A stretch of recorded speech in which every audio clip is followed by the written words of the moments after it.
17ஆம் அதிகாரம் வசனங்கள் 12-13. யோவானஸ் இவாங்கேலியம் capital 12 verse capital 7 verse 12 or 13. யோவான் 17ஆம் அதிகாரம் வசனங்கள் 12-13 நம்ம எல்லாரும் சேர்ந்து வாசிக்க போகிறோம். ஓகே, யோவான் 17ஆம் அதிகாரம் வசனங்கள் 12-13 நம்ம எல்லாரும் சேர்ந்து வாசிக்க போகிறோம். எஸ், வாசிப்போமா? ஆயத்தமா இருக்கீங்களா? 12-13 எல்லாரும் சேர்ந்து வாசிப்போம். நான் அவர்களுடனே கூட உலகத்தில் இருக்கையில் அவர்களை உம்முடைய நாமத்தினாலே காத்து கொண்டேன். நீர் எனக்கு தந்தவர்களை காத்து கொண்டு வந்தேன். வேத வாக்கியம் நிறைவேறத்தக்கதாக கேட்டின் மகன் கெட்டு போனானே அல்லாமல் அவர்கள் ஒருவனும் கெட்டு போகவில்லை. இப்பொழுது நான் உம்மிடத்திற்கு வருகிறேன். அவர்கள் என் சந்தோஷத்தை நிறைவாய் அடையும்படி உலகத்தில் இருக்கையில் இவைகளை சொல்லுகிறேன். ஆமென். இப்பொழுது நான் உம்மிடத்திற்கு வருகிறேன். அவர்கள் என் சந்தோஷத்தை நிறைவாய் அடையும்படி உலகத்தில் இருக்கையில் அவர்களை இவைகளை சொல்லுகிறேன். ஆமென். ஹல்லேலூயா. அவர்கள் என் சந்தோஷத்தை நிறைவாய் அடையும்படி தலைகளை தாழ்த்தி ஆண்டோட சமூகத்தில் ஒப்பு கொடுப்போம். அன்புள்ள பரலோக தகப்பனே, எங்களோடு கூட இருக்கிறவரே, நாங்கள் ஏறெடுக்கப்பட்ட துதிகளிலெல்லாம் பிரியமாக சுகந்த வாசனையை நுகர்ந்த எங்கள் அன்புள்ள ஆண்டவரே, உமக்கு ஸ்தோத்திரம். எங்களை அங்கீகரித்தீர் என்று நாங்கள் விசுவாசத்தோடு உமக்கு நன்றி செலுத்துகிறோம். இப்பொழுதும் நீர் சகல பிரஸ்தாபத்தை காட்டிலும் மகிமைப்படுத்தின உமது வார்த்தைக்காக நன்றி செலுத்துகிறோம். நீர் எங்களோடு கூட பேசுங்க அப்பா தகப்பனே. உம்முடைய சந்தோஷம் என்கிற அந்த காரியத்தை நாங்கள் கற்றுக்கொண்டு இந்த உலகத்தில் இருக்கிற சந்தோஷத்தை அல்ல, இயேசு கிறிஸ்துவில் இருக்கிற சந்தோஷத்தை நாங்கள் அடைய எங்களுக்கு உதவி செய்யுங்க தகப்பனே. கர்த்தர் நீரே இருதயங்களை ஆற்றுங்க, தேற்றுங்க. எந்த காரியத்தில் விடுபட வேண்டுமோ அதில் விடுவித்து எங்களை நீரே ஆசீர்வதித்து வழி நடத்துங்க. முற்றும் முழுதுமாய் தாழ்த்துகிறோம். எல்லாவற்றையும் உங்கள் பாதத்தில் ஒப்பு கொடுக்குறோம். அடியனை மறைத்து நீர் வெளிப்படுங்க. இரட்சகரும் மீட்பருமான இயேசு கிறிஸ்துவின் இன்ப நாமத்தில் பிதாவே, ஆமென். ஹல்லேலூயா, ஹல்லேலூயா. கர்த்தர் நல்லவர். Please be seated. கர்த்தர் உங்களே ஆசீர்வதிப்பார். கர்த்தர் நல்லவர். ஆமென், ஆமென்.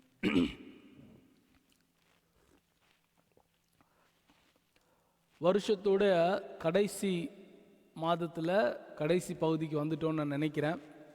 3வது கிழமையாக இருக்கிறது. இது நமக்கு கர்த்தர் உண்டு பண்ணின நாள். இதில் களி கூர்ந்து மகிழ கடவோம் என்று வேதம் சொல்லுகிறது. நீங்கள் எந்த நாள் வேணால் எடுத்துக்கலாம். What ever day you have to rejoice. இங்கே நமக்கு ஞாயிற்றுக்கிழமை இங்கே லீவ். ஓகே, அஃபிஷியலி ஞாயிற்றுக்கிழமை லீவ். அரபு நாடுகளில் பார்த்தீங்கன்னா, கல்ஃப் கண்ட்ரிஸில் பார்த்தீங்கன்னா வேழன் வெள்ளி லீவ். நமக்கு சனி ஞாயிறு எப்படியோ அவங்களுக்கு ஃப்ரைடே சாட்டர்டே அவங்களுக்கு லீவ் இல்லையா? அவங்களுக்கு வெள்ளிக்கிழமை தான் அவங்களுக்கு ஆராதனை. அதனால் அவங்க தப்பாக ஆராதிக்கிறாங்கன்றது அல்ல. இன்னொரு மக்கள், நம்ம கிறிஸ்தவ மக்கள்லே சாட்டர்டே ஆராதிக்கிறாங்க. சின்ன பிள்ளை கேட்குறாங்க, ஏன் இவ்வளோ divisions? Why Christianity have this much divisions? சில பேருக்கு பேரே தெரியாது. அர்மீனிசியம்னா உங்களுக்கு தெரியாது நிறைய பேருக்கு. மெத்தடிஸ்ட்னா எனக்கு சமீபத்தில் ஒரு சகோதரர் சொல்லி கேள்விப்பட்டேன். ஓ, தே ஷவுட் அப்படி நம்மளை சொன்னாங்களாம். தே ஷவுட் அட் தேர் சர்ச் அப்படின்னு சொல்லிட்டு மெத்தடிஸ்டில் இருக்கிறவர் சொன்னாராம். நம்மளை பார்த்தா என்ன சொல்லுவோம்? பேப்டிஸ்ட். நம்மளோட பேர் தான் பேப்டிஸ்ட், ஆனால் we do as like Pentecostal இல்லையா? நம்ம பேப்டிஸ்ட் யூனியனில் இருக்கிறதுனால, because we don't practice Baptist methods here. உங்களுக்கு தெரியுமானா தெரியாது. பேப்டிஸ்ட்லேருந்து வந்திருக்கிறீங்களே அப்படின்னா நம்ம சபைக்கும் அதெல்லாம் தெரியாது. கருப்பு சூட் போடுவாங்க, அவ்வளோதான். நிறைய பிரிவினைகள் இருக்குது. ஆனால் ஒன்றே ஒன்று நம்ம புரிந்து கொள்ளணும். நம்முடைய ஆண்டவர் அவருடைய அனாதி தீர்மானம். We have to worship him as per his will. இந்த செய்திக்கான ஒரு லைனை நான் இன்னைக்கு சொல்லுவேன். அவருடைய தீர்மானத்தின்படி, அவருடைய சித்தத்தின்படி ஆராதிக்க வேண்டும். அவருடைய சித்தத்தின்படி நம்ம நடந்து கொள்ள வேண்டும்.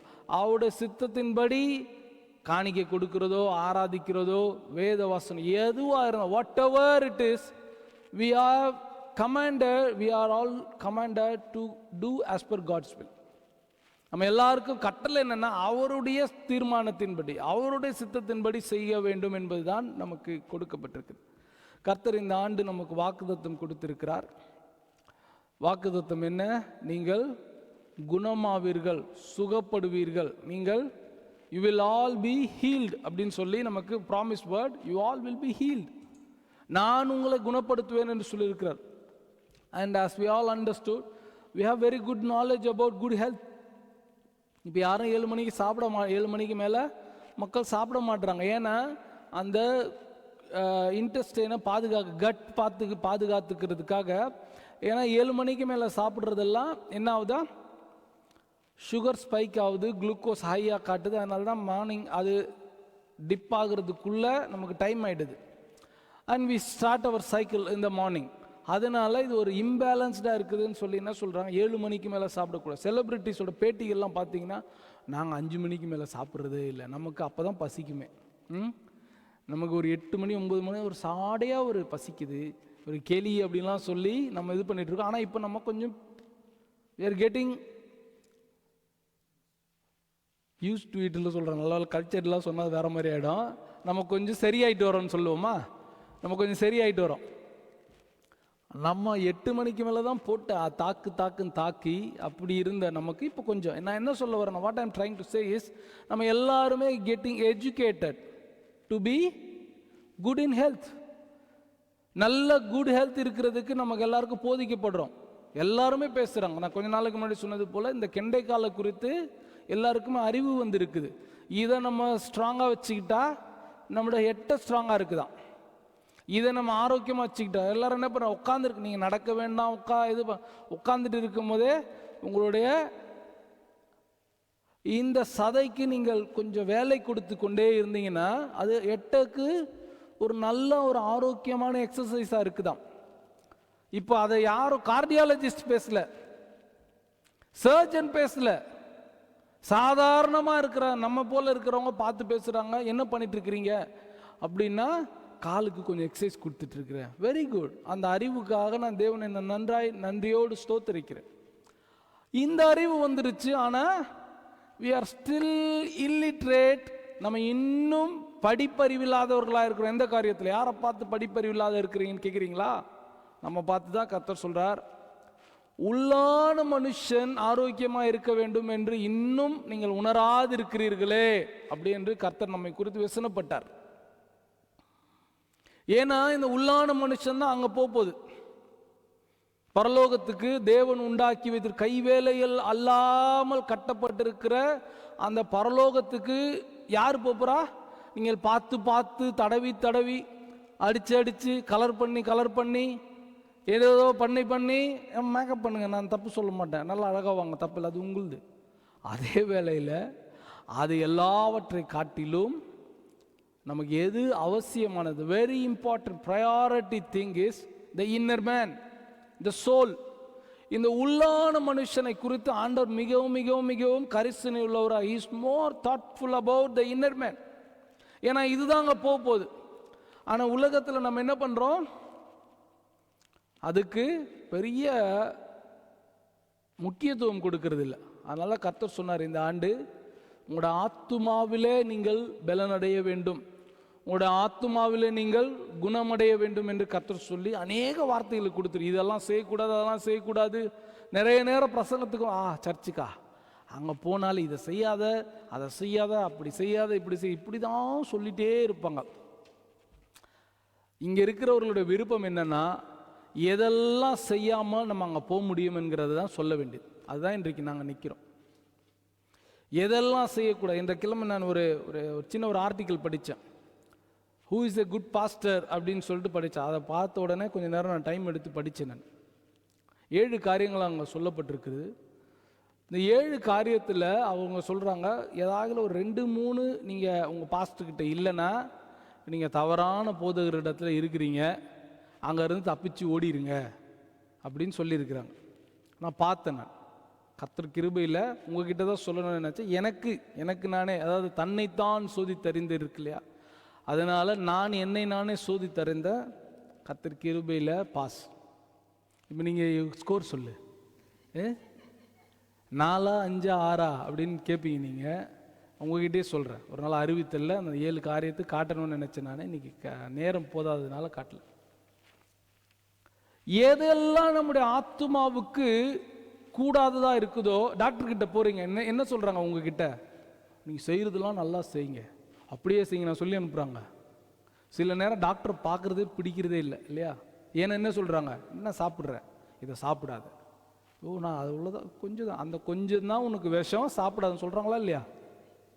இல்லை டாக்டர் நான் இவ்வளோதான் டாக்டர் சாப்பிட்றேன்னா, அந்த இவ்வளோதான் உனக்கு விஷமாக உள்ளே போய் உட்காந்துருக்கு, அதை சாப்பிடாதுன்னு சொல்கிறாங்க இல்லையா? அதே போல தான் இங்கே இருக்கிறதோ. உங்களோட ஆத்மாவுக்கு எதெல்லாம் கூடாதோ, ஏன் கோவம் வருதுன்னா அதெல்லாம் நம்ம கட்டி பிடிச்சிட்டு, என் ஆத்மாவே நீ இதுலேயே இரு, அங்கே போய் உக்காந்துக்கோ, இதை பற்றி பேசு, அவங்க அங்கேயும் இங்கேயும் தூற்றி திரி, பொய் சாட்சி சொல்லு, குறை சொல்லு, குற்றம் கண்டுபிடி, இதுல எல்லாம் நம்ம நடக்காததையா சொல்றோம். நம்ம இதுல எல்லாம் நம்ம ஆத்மாவில் கட்டி பிடிச்சிருக்கோம். அதனால தான் வேதம் சொல்லு, அதெல்லாம் விட்டு விடு, கனியற்ற வாழ்வுக்கு எதெல்லாம் ஆதாரமா இருக்கோ அதெல்லாம் விட்டு விடு அப்படின்னு சொல்றாரு. தோட்டக்காரர் என்ன பண்றாரு? கனி இல்லாத நிலைமையை பார்த்து வெட்டுறார். கட் பண்ணி ப்ரூன் பண்ணி, டேக் திஸ் அவே, இதை உன்னிலிருந்து எடுத்துரு, ஏன்னா உனக்கு தேவையில்லாத எனர்ஜி இதுக்கெல்லாம் போயிட்டு இருக்கு, ஸோ இதெல்லாம் எடுத்துடு. ஆனா நம்ம என்ன பண்றோம்? எனக்கு இது ரொம்ப பிரியம், எனக்கு இது ரொம்ப பிடிக்கும் தெரியுமா ஆண்டவரே, எனக்கு எவ்வளோ சந்தோஷமா இருக்கு தெரியுமா. இன்னைக்கு அந்த சந்தோஷத்தை குறித்து தான் பார்க்க போறோம். இன்னைக்கு நாம நினைத்து கொண்டு இருக்கிற சந்தோஷத்துல ஒரு குணமடைதல் வேண்டும் என்று கர்த்தர் விரும்புகிறார். The way we rejoice in the world, God wants us to get healed.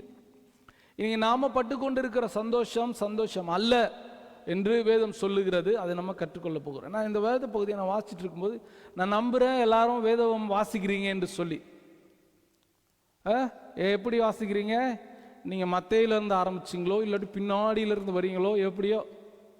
இன்னும் எத்தனை நாள் இருக்கு? இன்னைக்கு தேதி 14 இல்லையா? இன்னும் 17 நாள் இருக்குது. நான்லாம் ஒரே நைட்டில் முடிப்பேன் அப்படின்னு நினைச்சாலும் okay. We are practicing New Testament. We have a command or advice to complete New Testament in December. So that's what I'm speaking. ஒரே நைட்டில் முடிச்சிருவேன். என்ன இது பெரிய இவ்வளோண்டு தானே இருக்குது, சின்ன புக்கு, அப்படியே படித்தேன்னா அப்படியே முடிச்சிருவேன் அப்படின்னு நினைச்சாலும் ஓகே, எது நினைச்சாலும் ஓகே.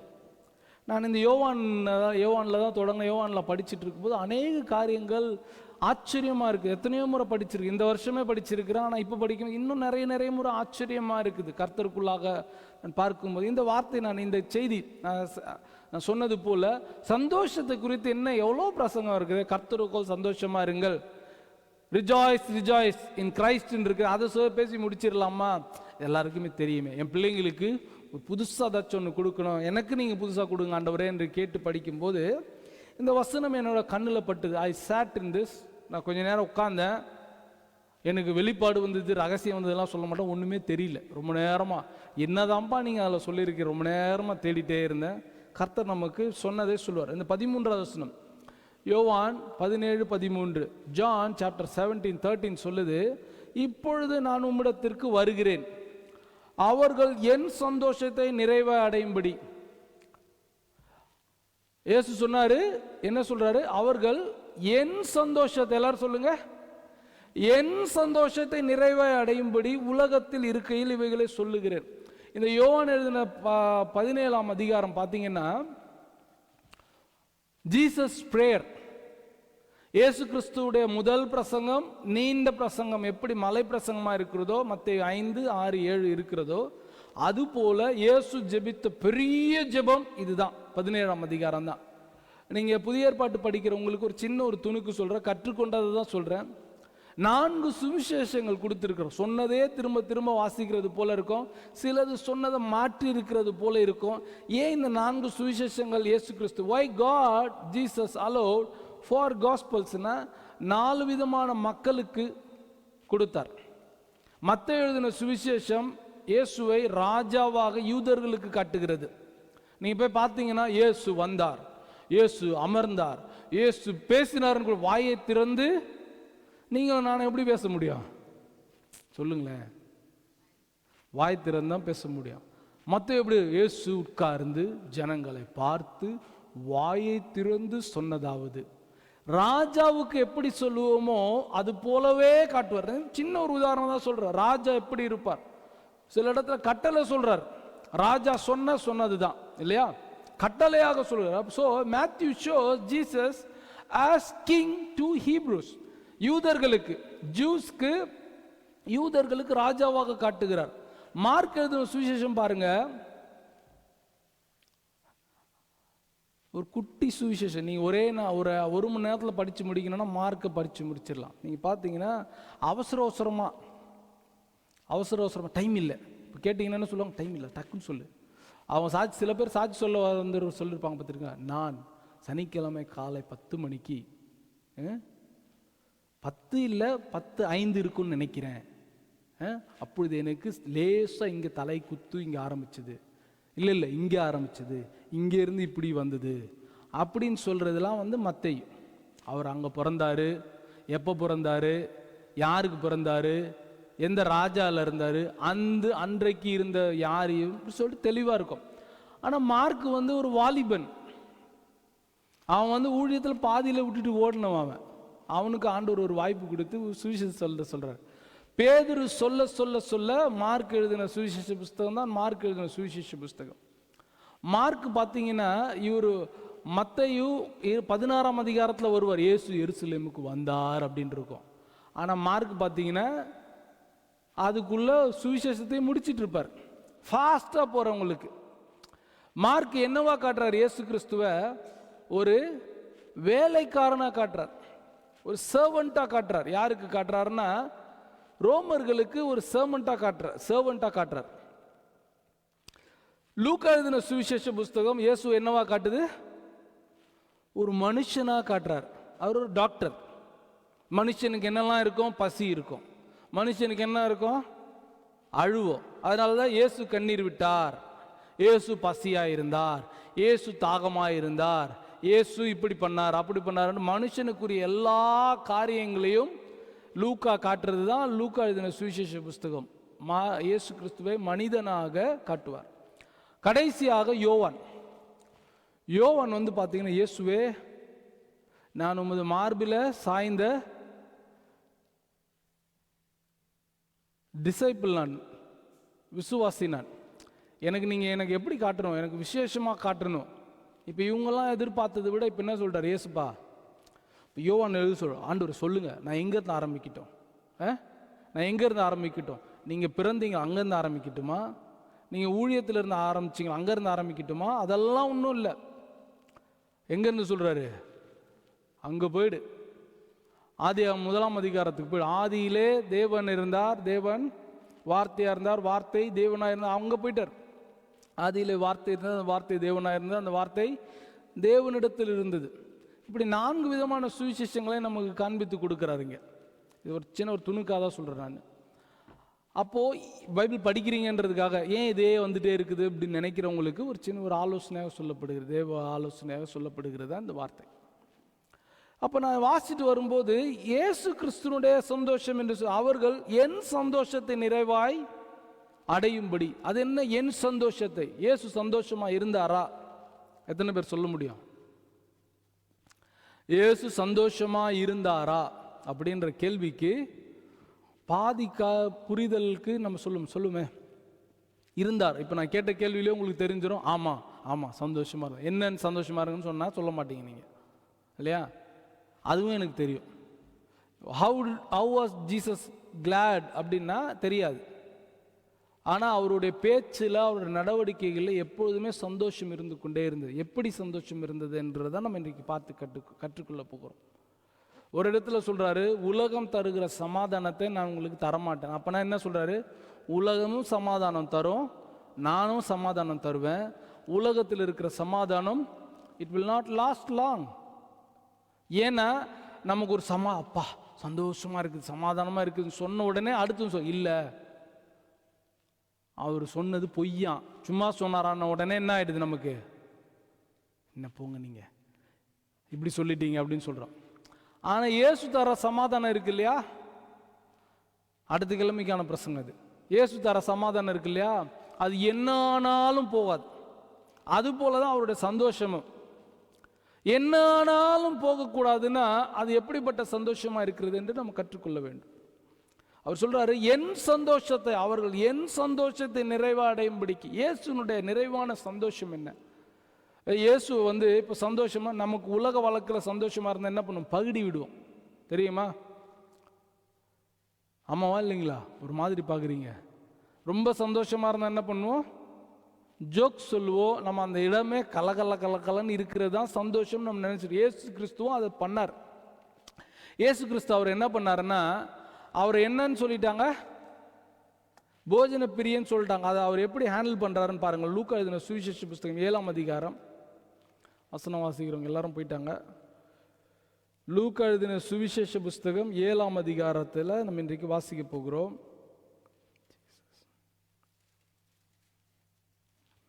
லூக்கா 7ஆம் அதிகாரம் இப்படியா சொல்லுகிறது. 7:34 சொல்லுது, மனுஷகுமாரன் போஜனம் பண்ணுகிறவராய் வந்தார். அதற்கு நீங்கள், இதோ போஜன பிரியனும் மதுபான பிரியனுமான மனுஷன் ஆயக்காரருக்கும் பாவிகளுக்கும் சிநேகிதன் என்றீர்கள். இவருக்கு சொன்னதை எப்படி சொல்றார்? சர்க்காசம் சொல்றார், நக்கல் பண்றார் இல்லையா? நீங்க என்னன்னு சொல்லிட்டீங்க? நீங்க மதுபான பிரியன் சொல்லிட்டீங்க, போஜன பிரியன் என்று சொல்லிட்டீங்க. அதோடு கூட என்ன சொல்றீங்க? ஆயக்காரருக்கும் பாவிகளுக்கும் சிநேகிதன் என்று சொல்லிட்டீங்க. இதை குறித்து நம்மளா இருந்தா நம்ம என்ன பண்ணிருப்போம்? உங்களை பார்த்து சொல்றாங்க, ஐயோ அவங்க இருந்தாளா, அங்க ஓரத்தில் உட்காந்து வெட்டி கதை பேசிட்டு இருப்பாங்களே, ஊரை கெடுக்கலான்னு சொல்லிட்டு பேசிட்டு இருப்பாங்களா, அதுல ஒரு ஆள் தான் இவரு அப்படின்னு சொன்ன நீங்க என்ன, ஓ அதுல ஒரு ஆள் தான் நான் அப்படி நீங்க சொல்வீங்களா? ஆனா இயேசு சொல்றாரு, நீங்க சொல்ற மாதிரி நான் போஜன பிரியன் தான், நீங்க சொல்ற மாதிரி நான் மதுபான பிரியன் தான், நீங்க சொல்ற மாதிரி ஆயக்காரருக்கும் பரிசேயர்களுக்கும் நான் சிநேகிதன் தான். சந்தோஷமா சொல்றார். இயேசு சந்தோஷமா இருந்ததுக்கான ஒரு நிறைய காரியங்கள் இருக்கு. அதுல ஒரு வெரி ரேர் காரியங்களை மாத்திரம் தான் உங்களுக்கு சொல்றேன். அப்போ என்ன சொல்றாரு? பகுடி இருக்குது அவர்கிட்ட எப்பவுமே.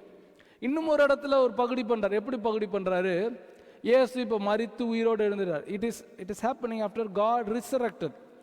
இப்போ பேதுரு என்ன பண்ணிட்டாரு? என்கிட்ட படகு இருக்குது, யாரெல்லாம் மீன் பிடிக்க வரீங்கன்னு கூப்பிட்டாரு. மீன் பிடிக்க தெரியாதவங்களும் மீன் பிடிக்க போயிட்டாங்க. எல்லாரும் மீன் பிடிக்க போயிட்டு வரும்போது மீன் இருந்ததா? the boat was empty. என்ன சொல்றாரு? கரையில் இருந்து வாங்க பிள்ளைங்களே, சாப்பிட்றதுக்கு ஏதாச்சும் இருக்குதா? புரியுதா? அதோடைய தோரணை புரியுதா? வெறும் கையா வந்துட்டு இருக்கிறாங்க, ஒண்ணுமில்லாம வந்துட்டு இருக்காங்க. தெரியுமா? தெரியலன்னா இவர் தெய்வமா இருக்க முடியவே முடியாது. எல்லாம் தெரியும். இப்போ வேற தெய்வமா போயிட்டு வேற வந்துட்டார். வந்த பிறகு என்ன சொல்றாரு? பிள்ளைகளே, புசிக்கிறதற்கு ஏதாகிலும் இருக்குதா? நக்கல் பண்றார். அதான் சொல்றேன், அவரிடத்துல எப்பவுமே ஒரு விட்டி திங்கு இருந்து சந்தோஷம் இருந்து கொண்டே இருந்தது. சரி, உங்ககிட்ட சாப்பாடு இல்லை, வாங்க நான் என்ன பண்றேன், மீன் சுட்டு வச்சிருக்கிறேன், என் கூட வந்து சாப்பிடு. உங்ககிட்ட இல்லை அப்படின்னு ஒரு பகுடியான ஒரு முறையில தான். இப்போ ஏன்னா உங்களுக்கு இயேசு சந்தோஷமா இருந்தாருன்னு கேள்வி கேட்டீங்கன்னா நிறைய பேருக்கு ஏன் அவர் கண்ணீர் விட்டார், ஒரு துக்கமா. நிறைய இன்ஸ்டன்ஸ் பார்த்தீங்கன்னா he was not accepted, rather he was rejected to the core. அவரை ஏற்றுக்கொள்ளாமல் போனதை விட அவரை தள்ளினது மிக ஜாஸ்தியா இருந்தது. நான் சொல்ற அர்த்தம் புரியும் நினைக்கிறேன். பாதி மனசோடு கூட ஏற்றுக்கொள்வோம் இல்லையா, அது இல்லையா, அதை விட கொடூரமானதை அவர் என்ன பண்ணாங்களா, அவரை நிராகரித்து. எப்படி சொன்னாங்கன்னா, you should not come into our city, இதோடு கூட நீ எங்க பட்டணத்துக்குள்ள வரக்கூடாதுன்னு சொன்னாங்க. நீங்கள் நானும் சந்தோஷப்படுவோமா? நீங்கள் நானும் சந்தோஷப்படுவோமா? இயேசு நீங்க இனிமேல் வரவே கூடாதுன்னு சொன்னாங்க. என்ன சொன்னாங்கன்னா, அவரை போஜன பிரியன்னு சொன்னாங்க, மதுபான பிரியன்னு சொன்னாங்க. இன்னைக்கு நல்லா சாப்பிட்ற நமக்கே நல்லா சாப்பிட்றீங்கன்னு ரெண்டாவது வாட்டி அழுத்தமா சொன்னா நமக்கு பிடிக்காது. ஆனா இயேசு கிறிஸ்துவை பார்த்து சொல்றாங்க போஜன பிரியன்னு சொல்றாங்க. அதை எப்படி எடுத்துக்கொள்றாரு அவரு?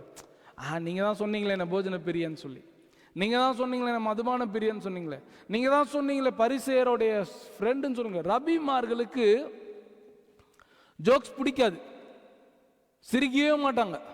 இன்னைக்கு பல கிறிஸ்தவர்கள் அந்த நிலைமையில் இருக்கிறோம். நம்ம பாஸ்டர் சிரிக்க கூடாதுன்னு நினைப்பாங்க.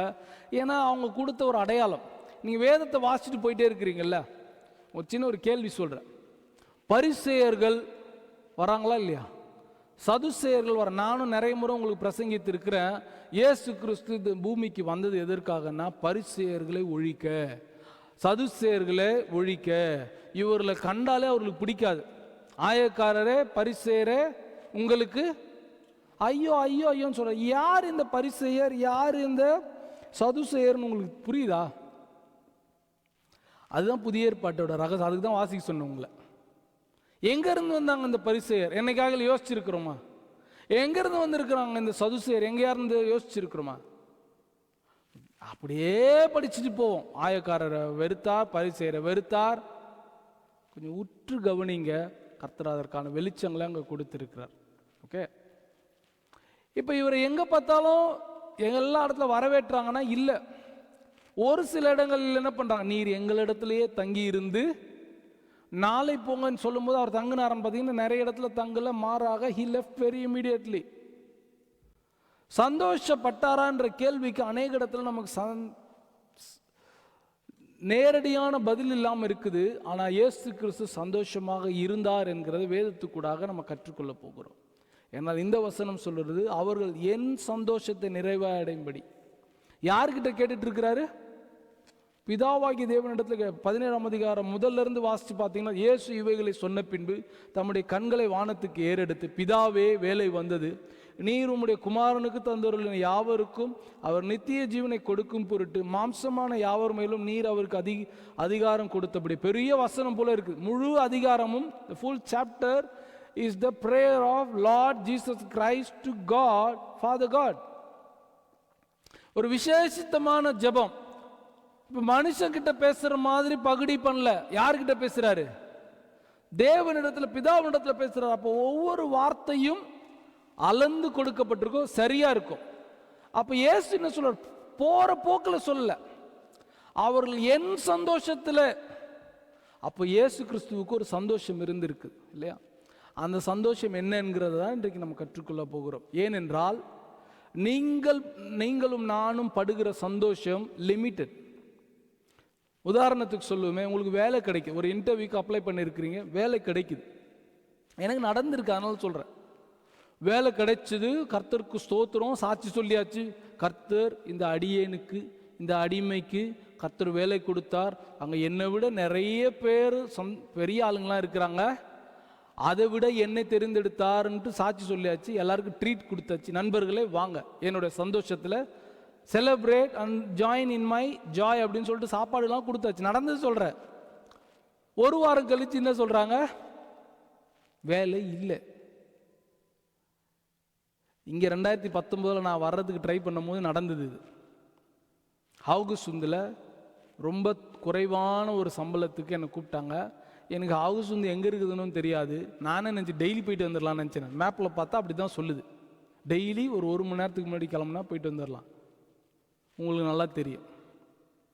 சர்ச்சு நமக்கு இங்கே சர்ச்சில் நமக்கு இங்கே ஒரு ஊழியத்தில் அங்கே ஜனங்க கஷ்டப்படுறாங்க. ஒரு ஊழியத்தில் கலந்து கொள்ள வேண்டும். எல்லாவற்றையும் ஹவுகுசுந்தா பரவாயில்ல, ரோஸும் பிள்ளைங்களும் எங்கே இருந்தாலும் பரவாயில்ல, எல்லாத்தையும் மறந்துட்டு வேலை கிடச்சிடுச்சுன்னு சந்தோஷத்தில் சாட்சி சொல்லியாச்சு, ட்ரீட் கொடுத்தாச்சு, எல்லாம் பண்ணியாச்சு. ஒரு வாரம் கழிச்சு என்ன, ஃப்ளைட் கூட போட்டுருந்தேன் அந்த டிக்கெட்டு. நான் ஒஸ்லோலேருந்து ஹவுகுசுந்து. ஒரு வாரம் கழிச்சு என்ன சொன்னாங்க? ப்ராஜெக்ட் கேன்சல் ஆயிடுச்சு, உங்களுக்கு அந்த வேலை இல்லை. இப்போ என் சந்தோஷம் என்ன ஆயிடுச்சு?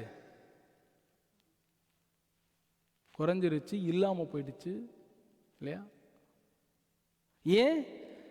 நான் நினைக்கிறது, நான் ஜெபிக்கிறது, எனக்கு தேவையானது வேண்டும் வேண்டும் கேட்டு வாங்குறது. பாருங்கள், நல்ல திங்க தான்.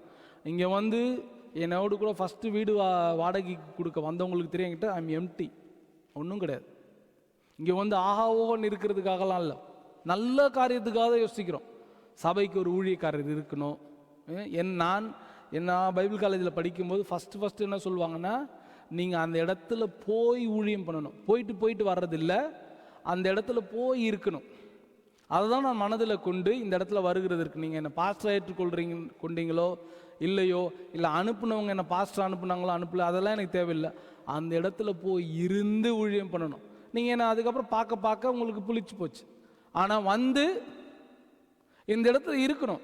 நான் வந்து போயிட்டு இருந்தால் கெஸ்ட்டாகவே பார்த்து நல்லா நடத்தியிருப்போம். ஆனால் இங்கே வந்து நீ இருக்கும்போது அப்படியே கொஞ்சம் கொஞ்சம் காரியங்கள் போச்சு. ஆனால் வரணுன்ட்டு ஆசைப்பட்டது கர்த்தருடைய காரியத்துக்கு தான் ஆசைப்பட்டேன். ஆனால் என்ன சொல்லிட்டாங்க, இல்லை, சந்தோஷம் என்ன ஆயிடுச்சு, குறைஞ்சிருச்சு. இது உங்களுடைய ப்ராப்ளம்ஸ்க்கு யோசிச்சு பாருங்களேன். இன்றைக்கி உங்களோட கணவர் வந்து ஒரு வார்த்தை, அன்பாக ஒரு வார்த்தை சொல்கிறார், இன்றைக்கி மாலையில் நம்ம குடும்பமாக வெளியே போவோம் அப்படின்னு சொல்கிறார். ஒரே என்ன பண்ணுவீங்க வீட்டில், ஆண்டவரே என்னோட ஜெபத்துக்கு கேட்டீங்க, எனக்கு ஒரு ஆறுதலான ஒரு அன்பான ஒரு வார்த்தை வேணும். என் கணவனுடைய இருதயத்தில் பேசி இந்த மாலையில் வெளியில் போகிறதுனால ஒரு சந்தோஷம். ஆனால் அன்றைக்கு மாலையில் வரல. அவர் என்ன சொல்கிறாரு, வேலை கூடிருச்சு, அதனால் என்னால் வர முடியல. எல்லா சந்தோஷமும் பாருங்க, உங்களை சுற்றி இருக்கிற சந்தோஷம், ஜாய், கிளாட்னஸ் எல்லாமே பார்த்தீங்கன்னா limited.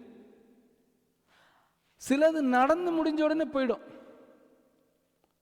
Very immediately it will pass on. இந்த உலகத்தில் இருக்கிற சந்தோஷம் எப்படி இருக்குன்னா, எல்லாரும் சொல்லுங்க, இட் வில் பாஸ் ஆன். முடிஞ்ச உடனே அதோட அர்த்தமே நம்மளுக்கு புரியாது பாருங்க. முடிஞ்ச உடனே அந்த அர்த்தம். இப்போ நம்ம ஒரு கூட்டமாக ஒரு நண்பர்களோடு கூட போய் உட்கார்றோம், அவங்க அடிக்கிற ஜோக்ஸ் பார்த்தீங்கன்னா ஆஹா ஓ சந்தோஷமாக சிரிச்சோம். Can you carry that joy to your home?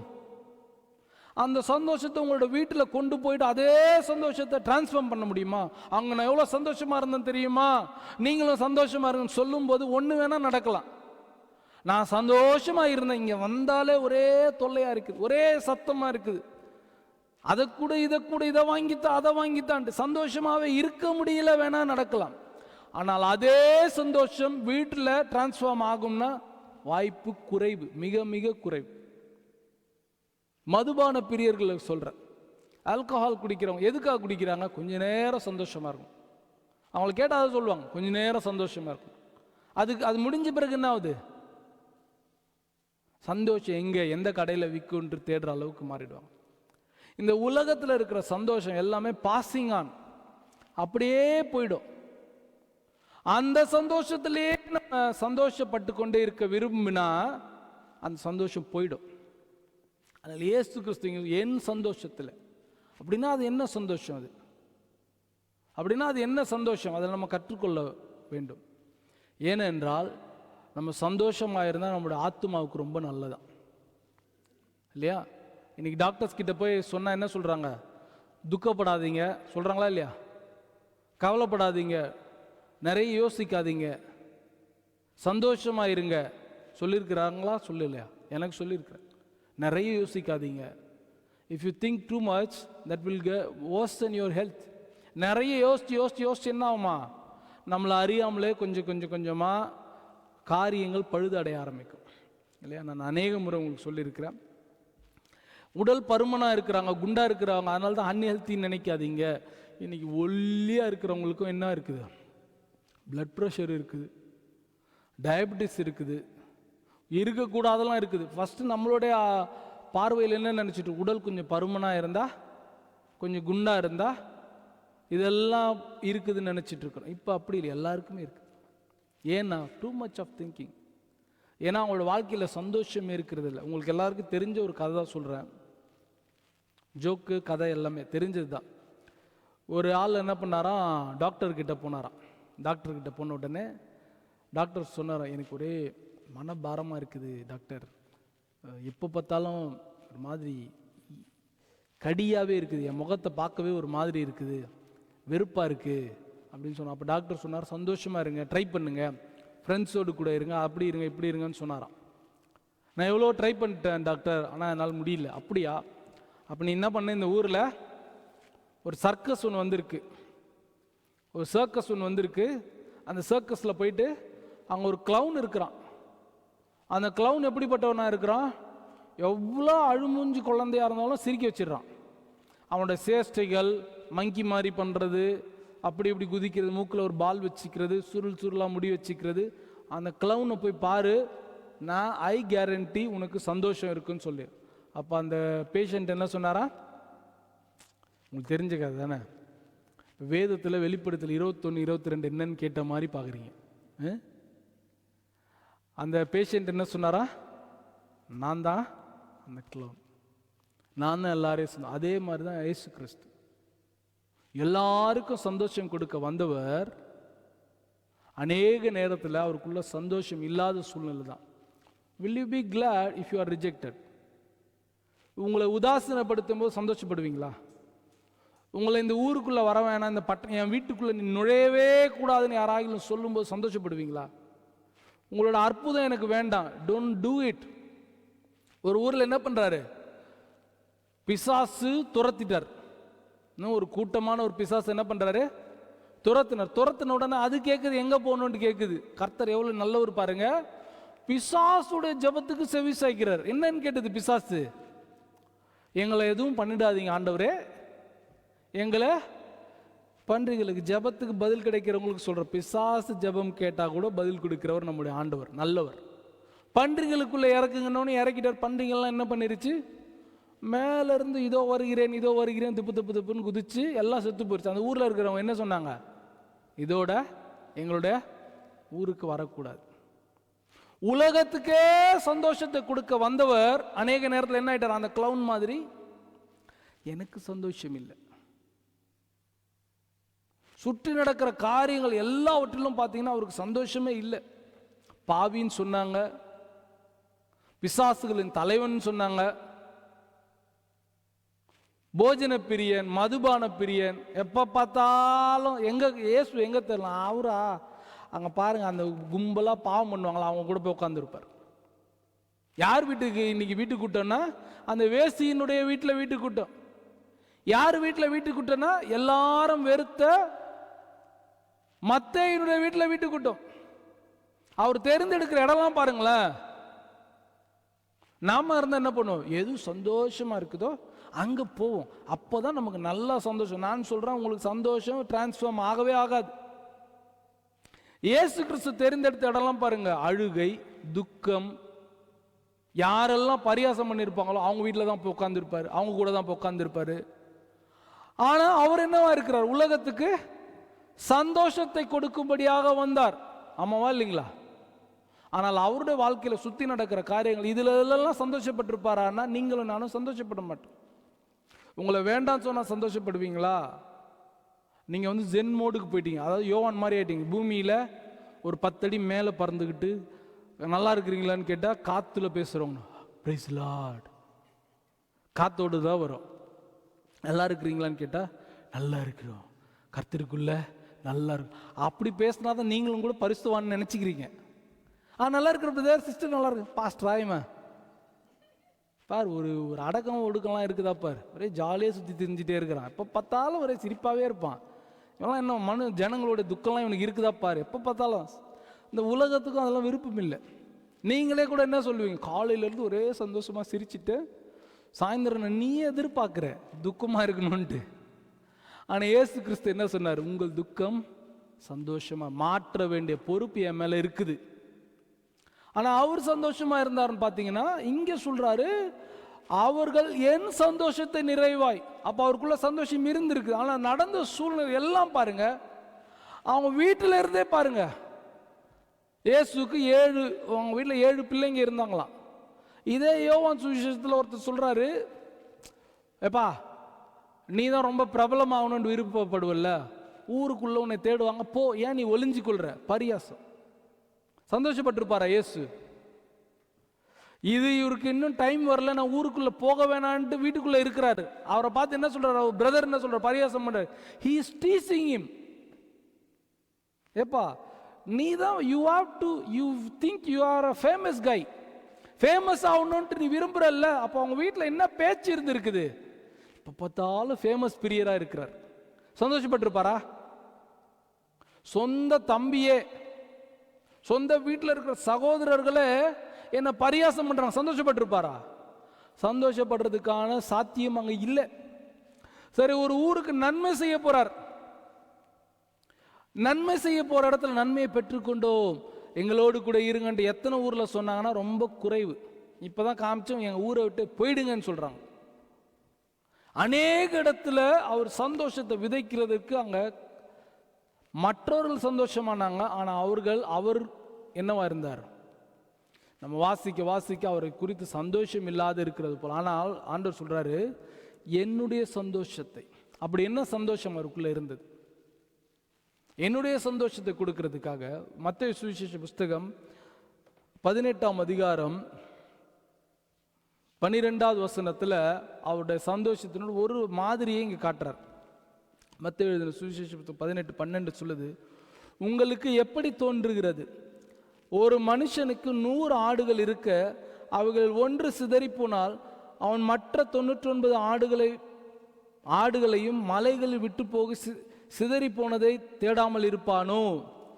அவன் அதனை கண்டுபிடித்தால் சிதறி போகாத 99 ஆடுகளை குறித்து சந்தோஷப்படுகிறதை பார்க்கிலும் அதை குறித்து அதிகமாய் சந்தோஷப்படுவான் என்று மெய்யாகவே உங்களுக்கு சொல்லுகிறேன்.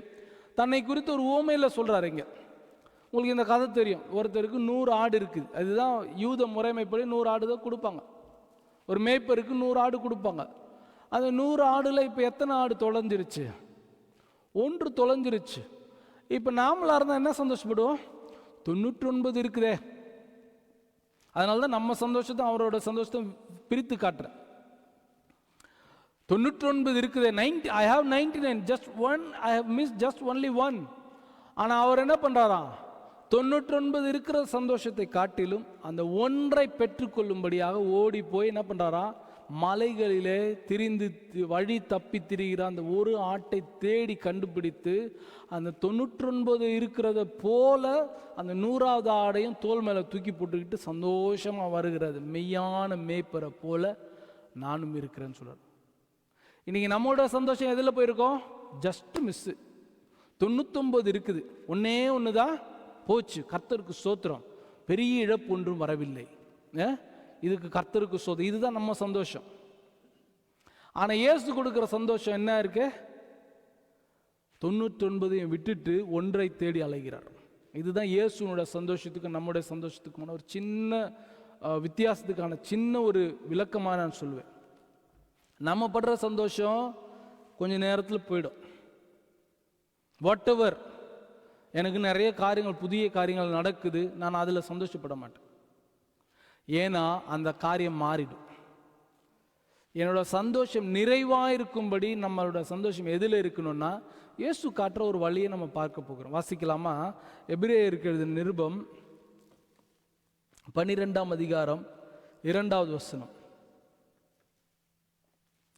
எபிரேயருக்கு எழுதின நிருபம் 12ஆம் அதிகாரம் 2வது வசனம் சொல்லுது, அவர் தமக்கு முன் வைத்திருந்த சந்தோஷத்தின் பொருட்டு அவமானத்தை எண்ணாமல் சிலுவையை சகித்து தேவனுடைய சிங்காசனத்தின் வலது பாரிசத்தில் வீற்றிருக்கிறார். அல்லேலூயா. அவர் தமக்கு முன் வைத்திருந்த சந்தோஷத்தை பொருட்டு. இன்னைக்கு இயேசு கிறிஸ்துவோட வாழ்க்கையில் நம்ம கற்றுக்கொள்றது அவருக்கு முன்பாக வைக்கப்பட்டிருக்கிற சந்தோஷத்தை பொருட்டு.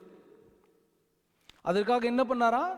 அவமானத்தை எண்ணாமல் சிலுவையை சகித்து தேவனுடைய சிங்காசனத்தின் வலது பாரிசத்தில் விட்டிருக்கிறார்.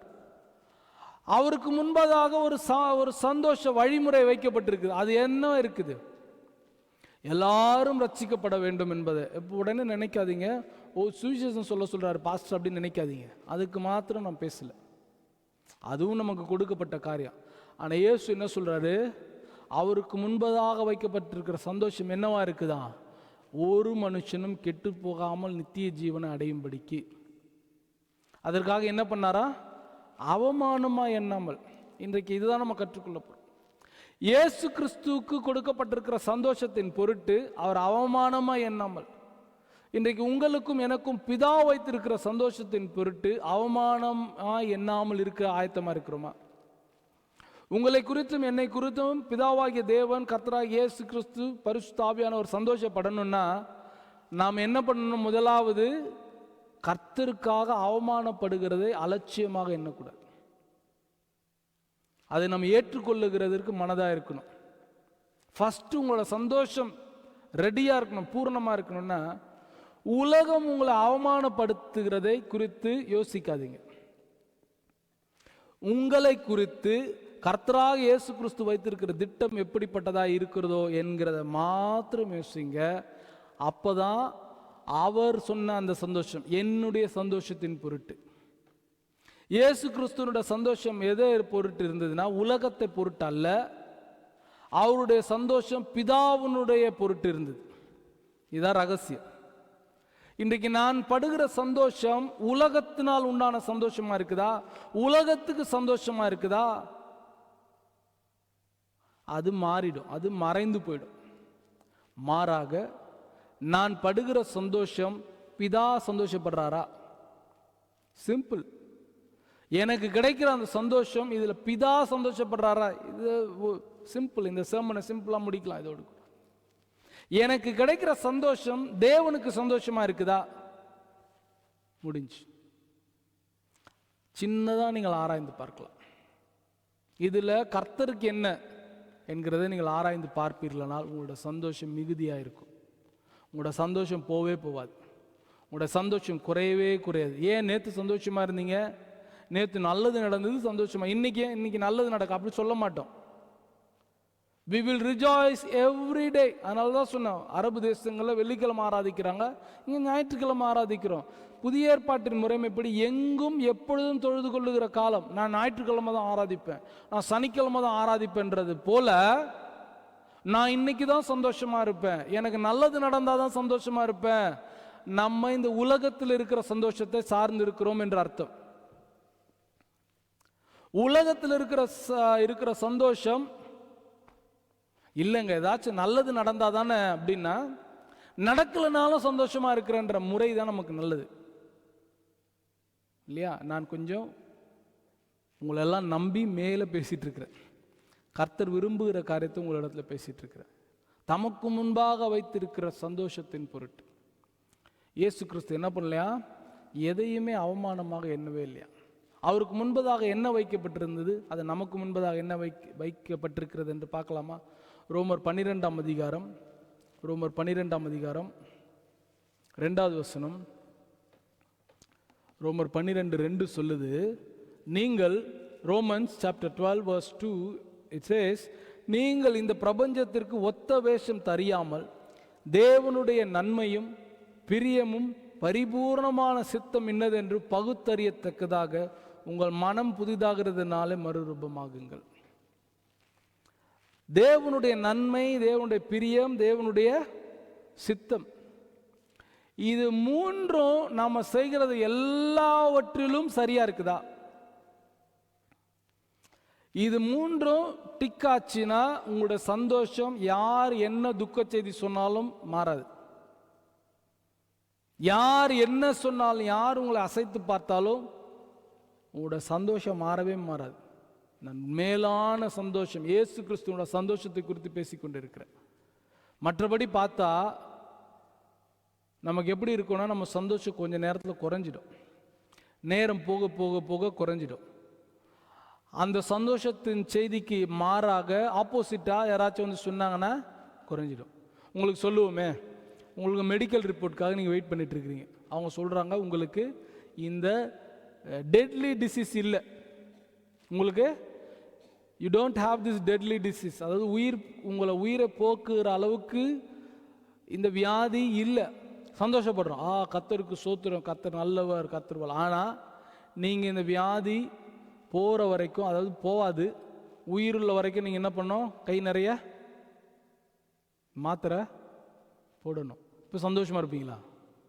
என்ன ஆண்டவரே, செய்கிறது தான் செய்கிறீங்க, நல்லா பெருசாக செய்யலாம்ல, ஏன் பாதி கொடுக்குறீங்க? அப்பதான் டாக்டர் வந்து என்ன சொல்றாரு?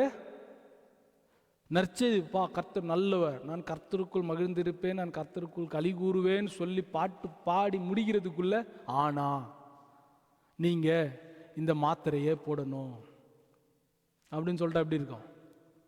அப்போதான் நம்ம நார்வேக்கு வந்தது நன்றி செலுத்துவோம். நல்ல வேளை ஆண்டவரே, வருஷத்துக்கு 2400 கட்டினா போதும், மற்றதெல்லாம் கர்த்தர். அவங்களுக்கெல்லாம் நார்வே நல்லது. ஏன்னா ஒரு மாத்திரையே ஒரு 1200 கொண்டு வச்சுக்கோங்களேன், ஒரு 10 மாத்திரை போடணும். அப்போது நார்வே ரொம்ப நல்லவங்களா மாதிரி சப்சிடி ஆகி நமக்கு தேவன் கர்த்தர் நல்லவர் என்னை இந்த தேசத்தில் கொண்டு வந்து விட்டார். அதற்காக நான் தேவனை நன்றியோடு நான் ஸ்தோத்திரிக்கிறேன். அடுத்து சொல்கிறாரு, இந்த தேசத்தில் நீ இப்படிலாம் இருக்கணும், இவ்வளோ டேக்ஸ் கட்டணும். ஏப்போ என்ன கொண்டு வந்தீங்க? அதான் சொன்ன, உங்களோட சந்தோஷம் இந்த உலகத்தை சார்ந்து இருந்ததுன்னா இப்படி தான் அப் அண்ட் டவுனாக இருக்கும். யோசிச்சு, உங்கள் ஃபேமிலியில் அப் அண்ட் டவுன் இருந்தால் எப்படி இருக்குப்பா, என்னடா இது அப்படி அப்போ தான் சந்தோஷமாக வந்திருப்போம். வந்த உடனே ஏதாச்சும் ஒன்று பண்ணி எப்படி இருக்கும் வீடு? இதுக்கு தான் நான் வரவே கூடாதுன்னு எனக்கு சொல்லியிருக்கிறோமா இல்லையா?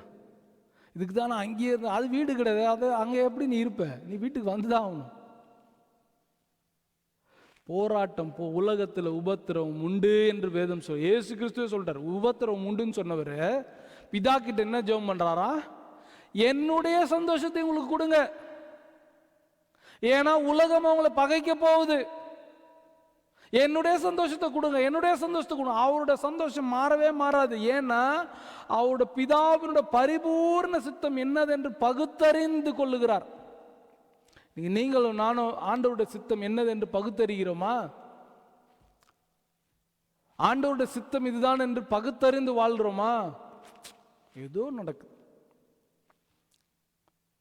இன்றைக்கு உலகத்தை சார்ந்து நம்ம இருப்போமே, ஆனால் உலகம் போல நம்முடைய சந்தோஷம் அப்புல போவோம். அப்புறம் அப்படி இருக்கணும்னு விரும்புறீங்களா? இல்லை கான்ஸ்டண்டா இருக்க விரும்புறீங்களா? எப்பொழுதுமே கர்த்தருக்குள்ள மகிழ்ச்சியா இருப்பேன் இல்லையா? போன கிழமை நம்ம உபவாச கூட்டம் பார்த்தோம், ஒரு ஊழியக்காரர் குறித்து பார்த்தோம். என்ன பண்றாரு? ஃபர்ஸ்ட் அதிகாரம் புலம்புன்னு புலம்புறார். நான் உங்களுக்கு ஒன்று சொல்ல மறந்துட்டேன், இன்னைக்கு சொல்றேன் கேளுங்க. புலம்புன்னு புலம்புற, ஆண்டவரே இவனுங்கெல்லாம் இப்படி இருக்கிறாங்க அப்படி இருக்கிறாங்க. ஆகாய குறித்து சொல்கிறேன், அவன்லாம் அப்படி இருக்கிறான், யாருமே உங்ககிட்ட வரமாட்டான், ஜனங்களே இப்படி தான் இருக்குது, ஏன் இப்படி இருக்கிறானே தெரில, அவனை ஏதாச்சும் பண்ணுங்க அப்படின்லாம் புலம்பி முழு அதிகாரம் புலம்பிட்டார். 2வது அதிகாரம் வசனம் துவங்குது, அப்பொழுது கர்த்தர் ஏதாவது இடத்துல சொல்லுவார் என்று நான் நினைத்து நான் அமைதியாக இருந்தேன். அப்பொழுது என்ன பண்ணுறாரு? கர்த்தர் பேச ஆரம்பிக்கிறார். என்ன அர்த்தம்னா, வாயை மூடின கர்த்தர் காது திறக்கிறார். நான் பிளா பிளா பிளா பிளா பிளான்னு கத்திட்டே இருந்தா அவர் என்ன பண்றாரு? நான் இதை மூடின உடனே அவர் ஓபன் பண்றாரு. இனி உலகத்தை பொறுத்த வரைக்கும் அது அப்படியே ஆப்போசிட். கேட்டுட்டே இருந்தா தான் பதில் கொடுப்பான். நீ கேட்காம அமைதியா இருந்தா அவன் செவி கொடுக்கவே மாட்டான். நடக்குதா இல்லையா? நாவுக்கு திருப்பி பண்ணு, டாக்டருக்கு திருப்பி பண்ணு, எல்லாத்துக்குமே நம்ம திருப்பி பேசிட்டே இருக்கோம். ஆண்டவர் சொல்றாரு, நீ என்கிட்ட வந்து நான் பேசுறது கேள். இன்னைக்கு ஆண்டவருடைய சித்தம் அதுதான். இனி கர்த்தரிடத்துல ஜெபிக்கிறதுக்கு போறதே இல்லை, நம்ம புலம்புறதுக்கு போறோம். நம்முடைய பிரேயர்ஸ் எப்படி இருக்குது? புலம்பலா இருக்குது. அப்படியே ஆண்டவர் இப்படி இருக்கிறாங்க, ஆண்டவர் அப்படி இருக்கிறாங்க, ஆண்டவர் உங்க பிள்ளை என்னை தாக்கிட்டாங்க, ஆண்டவரே என்னை இப்படி குறை சொல்லிட்டாங்க, ஆண்டவரே. என்னைக்காயிலும் கர்த்தருக்கு நன்றி சொல்லி ஸ்தோத்தரித்து இருக்கிறோமா? ஆகா என்ன பண்றாரு? வாயை மூடினாரு, கர்த்தர் காதை திறந்து, அப்பா நான் சொல்றது இப்ப கேளுன்னு சொன்னாரு. கடைசி அதிகாரம் 3ஆம் அதிகாரத்து, இது இல்லைனாலும் பரவாயில்ல, தொழுவத்தில் ஆடு இல்லைன்னா பரவாயில்ல, திராட்சாலையில் ரசம் இல்லாமல் போனாலும் பரவாயில்ல, தோட்டத்தில் இது அது எது இல்லாமல் போனாலும் பரவாயில்ல, நான் கர்த்தருக்குள்ள எப்போ இதெல்லாம் இல்லாம போனாலும் நான் சந்தோஷமா இருக்க போறேன்னு எப்போ வருது? தேவனுடைய சித்தம் என்கிறது என்ன என்கிறத அறிந்து கொள்றார். இன்னைக்கு நீங்களும் நானும் கர்த்தருடைய சித்தம் என்ன என்கிறத அறிந்து கொண்டால் தான் சந்தோஷமா இருக்க முடியும். அதனால இயேசு சொல்றார், என் சந்தோஷத்தை, இன்னைக்கு உங்களுடைய சந்தோஷத்துல இருக்கிறீங்களா, உலகத்துடைய சந்தோஷத்துல இருக்கிறீங்களா, இல்லை ஒரு சகோதரரை பார்த்து அவரை போல சந்தோஷமா இருக்கணும்னு கேட்குறீங்களா? கர்த்தர் தருவார். அவரை போலவே சந்தோஷம் கொடுத்துட்டு அவரை போல நிறைய கஷ்டமும் உங்களுக்கு தருவார். கேட்கறதுல கவனமா இருங்க. எனக்கு அவங்கள மாதிரியே ஒரு ஃபேமிலி வேணும், அழகான ஃபேமிலி. அந்த ஃபேமிலிக்குள்ள உள்ள போய் தலை விட்டு பார்த்தா தான் தெரியும், ஓடி வந்துடுவீங்க. வெளியில இருந்து பார்க்கறதுக்கு எப்படி இருக்கும்? அழகான ஃபேமிலி, அன்பான ஃபேமிலி. நீ கேட்கும்போது ஆண்டவர்கிட்ட கேட்ப, ஆண்டவரே கவனமா இருக்கணும். ஆண்டவர்கிட்ட கேட்கும்போது நீ கேட்டபடியே உன் விசுவாசத்தின்படியே ஆக கிடவுதுன்னு கொடுத்துருவார். 2 நாளில் கர்த்தாவே போதும். ஆண்டவர் சொல்ல, இதைத்தான் நான் ஆரம்பத்திலே சொன்னேன், ஏன் சித்தத்தின்படி நட இல்லையா? கேட்கறது குறித்து மிக கவனமா இருக்கணும். நம்ம இன்னைக்கு யாரை குறித்து எதை கேட்கிறோம் என்று கர்த்தர் விரும்புகிறது என்னன்னா, அவருடைய தீர்மானத்தில். ரோமர் 12 மனப்பாடமான வசனம். நீங்க கேட்கிற சந்தோஷம் அவருக்கு சித்தமா இருக்குதா? Just go and sit in his prayer. அவரோடு கூட உட்காருங்க. வேதத்தில் அது கரெக்டா இருக்குதா? வேதத்தில் அது கரெக்டா இருக்குதா? அதுக்கு பதில் இருக்கும். சந்தோஷப்படுங்க, உங்கள் சந்தோஷம் போவே போவார். வெளிப்படுத்தல் நாம் வாசி முடிக்க போகிறோம். வெளிப்படுத்தல் 21ஆம் அதிகாரம் 3வது வசனம் 4வது வசனம் சொல்லுது, மேலும் பரலோகத்திலிருந்து உண்டான ஒரு பெரும் சத்தத்தை கேட்டேன். அது இதோ வெளிப்படுத்தல் 21:3, ரெவலேஷன்ஸ் சாப்டர் 21 verse 3 and 4, கடைசி புஸ்தகம் 3 சொல்லுது, மேலும் பரலோகத்திலிருந்து உண்டான ஒரு பெரும் சத்தத்தை கேட்டேன். அது இதோ மனுஷரிடத்திலே தேவனுடைய வாசஸ்தலம் இருக்கிறது, அவர்களிடத்திலே அவர் வாசமாய் இருப்பார், அவர்களும் அவருடைய ஜனங்களாய் இருப்பார்கள், தேவன் தாமே அவர்களோடு கூட இருந்து அவர்களுடைய தேவனாய் இருப்பார். 4வது, அவர்களுடைய கண்ணீர் யாவையும் தேவன் துடைப்பார். அல்லேலூயா. அவருடைய கண்ணீர் யாவையும் கர்த்தர் துடைப்பார், தேவன் துடைப்பார். இனி மரணமும் இல்லை, துக்கமும் இல்லை, அலறுதலும் இல்லை, வருத்தமும் இல்லை, முந்தினவைகள் ஒழிந்து போயின என்று விளம்பினது. அல்லேலூயா. இது அப்ப நடக்க போறது மாத்திரம் இல்ல, இயேசு கிறிஸ்து சொல்றாரு, இந்த பூமியில வாழும் போதே இயேசு கிறிஸ்துவோட சந்தோஷம் என்ன என்கிறதை நீங்கள் அறிந்து கொண்டால் உங்களோட துக்கம் சந்தோஷமா இருக்கும், நீங்க துக்கப்படவே மாட்டீங்க. நான் சொல்றேன், நான் இது பிரசங்கிக்கும் போது எனக்குள்ளே ஒரு கேள்வி, இது சொல்லிட்டு போனா எனக்கு அடுத்து என்ன துக்கமான செய்தி சொல்ல போறாங்கன்னு தெரியல. எந்த நீதிமான் துக்க செய்தியை குறித்து என்ன பண்ணானா, பதற மாட்டான்னு சொல்லிட்டு சங்கீதம் சொல்லுது. மதிப்பிற்குரிய மோகன்சி லாசரஸ் ஐயாவை கைது பண்ண போறாங்கன்னு சொல்லிட்டாங்க. 2 வருஷம் இருக்கும்னு நினைக்கிறேன். ஏதோ ஒரு இடத்துல போயிட்டு அவர் சுவிசேஷம் சொன்னாருன்னு சொல்லி அவரை கைது பண்ண ரெடி பண்ணிட்டாங்க. இப்போ நமக்கெல்லாம் என்ன, ஐயா மேலே கையை வச்சுட்டா நம்ம மேலே கை வச்ச மாதிரி, அண்ணன் மேலே கை வச்சுட்டா நம்ம மேலே கை வச்ச மாதிரி. அவர் ஒரு உத்தமர், ஒரு நீதிமான், அவர் மேலே சிறைச்சாலையில் தூக்கி போட்டால் ஆண்டவர் மேலே ஒரு கேள்வி வர மாதிரி, ஏன்பா நீங்கள் அப்படி விட்டீங்கன்ற மாதிரி ஆகிடும். ஆனால் அவர் சொன்ன வாசனம் என்னன்னா, நீதிமான் துர்ச்செய்தியை குறித்து பதறான். பதறவே இல்லை. வருவாங்களா, வரட்டும். கைது பண்ணுவாங்களா, கைது பண்ணட்டும். அந்த நிலைக்கு போனால் தான் கர்த்தர் உங்களுக்காக இறங்கி யுத்தம் பண்ணுவார். ஐயோ வந்துட்டாங்கண்டவரே வந்துட்டாங்கண்டவரேன்னு வரட்டும். தொட்டாங்கண்டவரே தொடும்போது நீ என்னை குறித்து என்ன பாராட்டுகிறாய் என்று நான் பார்க்கிறேன் என்று பார்ப்பார். வரட்டும், தொடட்டும். நம்ம ஜெபமே மாறிடும். ஆண்டவர் இயேசு கிறிஸ்து லாசரோட கல்லறை, ஆண்டவரே நீர் என்னோடு கூட இருக்கிறதையும் நான் உம்மோடு கூட இருக்கிறதையும் இந்த ஜனங்கள் அறிந்து கொள்ளும் ஒரு மாதிரி பார்க்குறாங்க. ஆண்டவரே ஏதாச்சும் பார்த்து செய்யுங்க. பாட்டே மாறிடுச்சு இன்னைக்கு இல்லையா? ஏதாவது எனக்கு செய்யுங்க. அது ஏதாவது கர்த்தர் சொல்ல என் சித்தத்தின்படி தான் செய்வேன்ற. இன்னைக்கு நமக்கு அந்த பாட்டு தான் ரொம்ப பிடிக்குது. ஏதாவது செய்யுங்கன்னா அவர் ஏதாவதுலாம் செய்ய மாட்டார். அவருடைய அனாதி தீர்மானத்தின்படி தான் உங்களுக்கு செய்வார். எத்தனை பேர் ஆமென் சொல்ல முடியும்? உங்களை கைகளை ஒப்பு கொடுக்கப்படணும் தீர்மானம் இருந்தால் ஒப்பு கொடுப்பார். சிறைச்சாலையில் வச்சு தான் பாதுகாக்கப்படணும், பாதுகாப்பார். அந்த சித்தத்துக்கு ஒப்பு கொடுங்க. அதை விட்டுட்டு, ஏன்னா நீ ஜெபம் பண்ணும் போது ஆண்டவரே, இப்போ நீங்கள் சுவிசேஷம் சொல்ல மாட்டீங்க, சொல்லிட்டீங்க. இப்போ டிசம்பர் மாதம் நீங்கள் போயிட்டு, இப்போ நான் டென்மார்க் போயிருந்தேன். அன்னைக்கு ஒரு மெயின் பஸ் ஸ்டாண்டில் நின்று ஒருத்தர் சுவிசேஷம் சொல்கிறோம். நாங்கள் அங்கேயே நின்று குடும்பமாக நின்று பார்த்துட்டு இருந்தோம். ஆஹா எவ்வளோ நல்லவர். இங்கே வந்து சொல்லலாம், இங்கெல்லாம் கேட்க மாட்டாங்க, இங்கே எல்லாருக்கும் சொல்லி முடிஞ்சு இது உலகம் ஃபுல்லாக சுற்றிட்டு வந்த மாதிரியே பேசும். வாமா சுவிசேஷம் சொல்லானே, வேற எங்கேயாச்சும் கூப்பிடுங்க. சரி, அது மாதிரி கீழ்ப்படிஞ்சு வந்துட்டீங்க. வந்த உடனே உங்களை சிறைச்சாலைக்கு போலீஸ் பிடிச்சிட்டு போகிறாங்க. இப்போ நம்ம ஜெபம் என்னவா இருக்கும்? ஆண்டவரே நீர் என் கூட இருந்திருந்தீங்கன்னா ஏன் என் மேலே கை வைக்கிறாங்க? உன்னை தொடுகிறவன் என்னோட கண்ணின் மணியை தொடுகிறான் என்று சொல்லியிருக்கிறீங்களே, ஏன் தொட விட்டீங்க?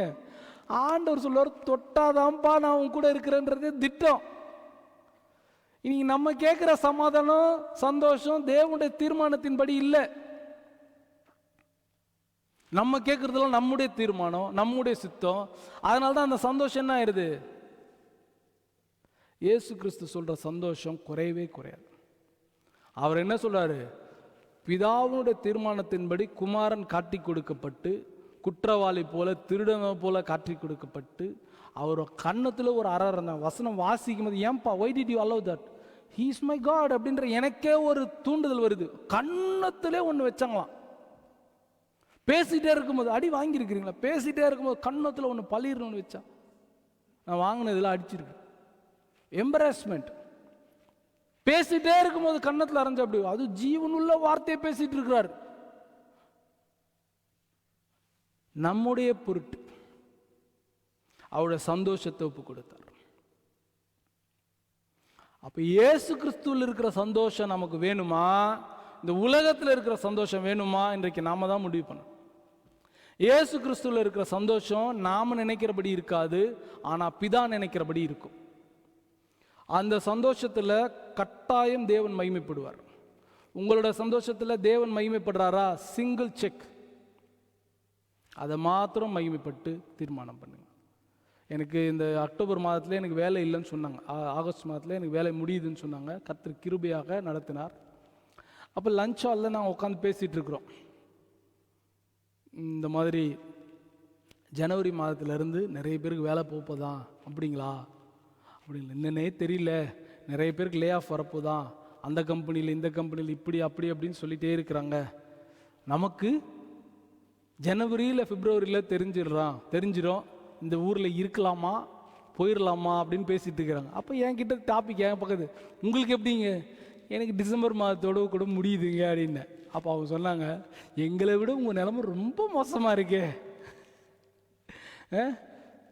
என் கர்த்தர் பார்த்துக்கொள்வார். எனக்கு அப்போது 3 இன்டர்வியூஸில் ரிஜெக்டட், 4-5 அப்ளிகேஷன் ரிஜெக்டட். 2 இன்டர்வியூ போயிட்டு வந்தேன், 2மே rejected. 4 application reject. You are not qualified. நான் கர்த்தருக்குள்ளே சந்தோஷப்பட்டேன். நான் உங்கள் சமூகத்தில், ஆண்டவர் சமூகத்தில் இதை விட பெரிய போராட்டத்தில் சந்தோஷமாக இருக்கணும்ன்ட்டு நான் ஆசைப்பட்றேன். போராட்டம் வரக்கூடாதுன்னு நினைக்காதீங்க. இயேசுவை போல போராட்டத்தின் நடுவில் சந்தோஷமாக இருக்க ஆயத்தமாக இருங்க. அல்லேலூயா. இந்த வசனம் சொல்லும்போது சொல்கிறார், அவர் கடைசி எழுதி முடிக்கிறார். நான் போக போகிறேன்னா என்ன அர்த்தம்? 17-13 யோவான் 17-13, நான் போக போகிறேன், நான் உம்மிடத்தில் வரப்போகிறேன்னு என்ன அர்த்தம்? என்ன கொல்ல போகிறாங்க, அதுக்கு ரெடி ஆகிட்டு. ஆனால் என்ன சொல்கிறார்? நான் வரப்போகிறேன் உங்ககிட்ட, ஆனால் என்னுடைய சந்தோஷத்தை இவர்களுக்கு கொடுக்குற. உலகத்துக்கு இன்றைக்கு உங்களுக்கு கர்த்தருக்கு சொல்லுகிற சந்தோஷம், இயேசு கொடுக்குற சந்தோஷம் இருந்தால் நீங்கள் சந்தோஷமாக இருப்பீங்க. வேலை கிடைக்குது கிடைக்கல, medical report positive negative what ever it is, கர்த்தருக்குள் மன மகிழ்ச்சியாக இருப்பேன். இது எப்போ வரும்னா, இயேசு கிறிஸ்துவோட சந்தோஷம் உங்களுக்குள்ள வந்தாதான் வரும். இது எப்போ வரும்னா, பிதாவுடைய சித்தத்தின்படி என்னுடைய செயல்கள் இருக்கிறது என்று ஆராய்ந்து கண்டுபிடித்து நடக்கும்போது தான் நம்முடைய சந்தோஷம் வரும். ஒப்பு கொடுக்கலாமா? சந்தோஷத்துக்கான இது பார்த்தீங்கன்னா 3 கிழமையுமே வெரி பேசிக் பிரசங்கங்கள் நம்ம கேட்கல. போன கிழமை அன்பை குறித்து பார்த்தோம். தேவன் அன்பாகவே இருக்கிறார். அந்த அன்பை எப்படி காட்டணும்? மற்றவர்களுக்கு கொடுக்கணும். யோனத்தான் தன்னுடைய எல்லாம் எடுத்து கொடுத்தான். இயேசு கிறிஸ்து தன்னுடைய எல்லாம் எடுத்து கொடுத்தார். அதுபோல எடுத்து கொடுக்க ஆயத்தமாக இருக்கிறோமா? இன்றைக்கு சந்தோஷம் சந்தோஷம் சந்தோஷம் என்று உலகத்தினாலான சந்தோஷம் அல்ல, இயேசு கிறிஸ்துவின் உள்ள சந்தோஷம் நமக்குள்ளே இருக்குதா? இயேசு கிறிஸ்து தாம் காட்டி கொடுக்கப்பட்ட அந்த ராத்திரியிலே சந்தோஷமாக இருந்தார். எல்லாவற்றையும் சந்தோஷமாக ஏற்றுக்கொண்டார் இல்லையா? வியாகுலப்பட்டார், ஆனால் அது நிறைவேறும்படியாக சந்தோஷமாக ஒப்பு கொடுத்தார். அல்லேலூயா. கர்த்தர் நல்லவர், கர்த்தர் போதுமானவர். ஆமென். அல்லேலூயா. ஒப்பு கொடுக்கலாமா? ஒரு சின்ன ஒரு ஒப்பு கொடுத்தலோடு கூட ஆண்டவரோட சமூகத்தில் வருவோம். ஆண்டவரே, எங்களை தயவாக மன்னிங்கப்பா. என்னோட சந்தோஷம் எல்லாம் உலகம் சார்ந்ததாக இருந்துருச்சு. என்னோட சந்தோஷம் எல்லாம் உலகத்துக்கு உண்டானதாக இருந்துருச்சு. என்னோட சந்தோஷம் முழுவதுமாகவே என்னுடைய சித்தமாக இருந்து விட்டது. ஒப்பு கொடுக்கிறவர்களுக்கு கர்த்தர் வெளிப்படுத்துகிறார். இன்றைக்கு தேவனுடைய சமாதானம் எது, தேவனுடைய சந்தோஷம் எது விவரித்து காட்டுறார். 99 ஆடு இருக்கிறதை குறித்து சந்தோஷப்பட்ட அது உலகம். ஒரு ஆடு பறிப்போய் விட்டதே, அதற்காக தன்னுடைய ஜீவனையே கொடுப்பேன் என்று சொன்னது இயேசுனுடைய சந்தோஷம். சொல்லுவோமா? அப்பா தகப்பனே, எனக்கு இயேசு கிறிஸ்துவில் இருந்த சந்தோஷம் எனக்குள்ள வரணும். கேட்போமா? அவர் பிதாவினிடத்தில் கேட்கிறார். இன்றைக்கு நாமும் பிதாவினிடத்தில் கேட்போம். அப்பா, இயேசு கிறிஸ்துவனிடத்தில் இருந்த சந்தோஷம், இயேசு கிறிஸ்து அது குமாரன் சொன்னாரே, என்னுடைய சந்தோஷத்தை இவர்களுக்கு தரேன்னு சொன்னார். அந்த சந்தோஷத்தை எனக்கு கொடுங்கன்னு கேட்போமா? எல்லாரும் கேட்போம். ஆண்டவரிடத்தில் கேட்போம், எனக்கு அந்த சந்தோஷத்தை கொடுங்க. நான் அப் அண்ட் டவுனாக இருக்கிறப்பா. நல்ல செய்தி வந்தால் சந்தோஷம் அடைகிறேன், துர்ச்செய்தி வந்தால் கீழே விழுந்துடுறேன். அந்த சந்தோஷம் எனக்கு வேண்டாம். என்ன நடந்தாலும் சந்தோஷம், யார் கைவிட்டாலும் சந்தோஷம், என்ன நேர்ந்தாலும் சந்தோஷம், என்ன நடக்கலனாலும் சந்தோஷம். நான் நம்பி என்னை வீணாக்கி விட்டார்களும் எனக்கு சந்தோஷம், என்னை கைவிட்டாலும் சந்தோஷம், என்னை துரத்தினாலும் சந்தோஷம், என்னை விலத்தினாலும் சந்தோஷம், என்னை விட்டு யார் போனாலும் சந்தோஷம், எல்லாவற்றுக்கும் சந்தோஷம். அந்த இயேசு கிறிஸ்துவோட சந்தோஷம் எனக்குள்ள பரிபூர்ணமாக இருக்க கேட்போம். எனக்குள்ள பரிபூர்ணமாக இருக்க வேண்டும் என்று அப்பா ஆசையாய் ஆவலாய் நாங்கள் உம்மிடத்தில் எங்கள் கண்களை ஏறெடுக்கிறோம். அப்பா பிதாவே, நீர் யாவருடைய ஜெபத்துக்கு பதில் கொடுக்கிறவர். இன்றைக்கு எங்களுடைய ஜெபத்துக்கு பதில் கொடுக்க வல்லவராக இருக்கிறீர்.